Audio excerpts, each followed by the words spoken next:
how you should set your resume headline to get maximum number of searches will be something that will be our first topic. Let's quickly get into it. This is the Naukri profile that I have on my screen right now, and I see that there is a section in which you have to put in your resume headline. When I'm clicking on this, it is actually giving me a recommendation that how you should actually make a sample resume headline. For this, there is a very helpful tool available on naukri.com portal itself that will help you build a very decent as well as search engine optimized that can beat the algorithm and get you more calls.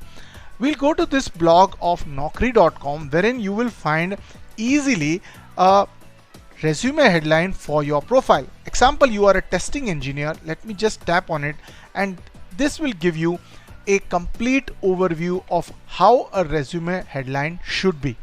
If you see here, it's clearly mentioning about the tools, the keywords that are required for this job role, as well as the frameworks, as well as your ability to succeed. Now, this will help you make your resume headline search engine optimized, and whenever a search engine is done for a candidate in network or testing engineer, these are the keywords and the skills that will be required.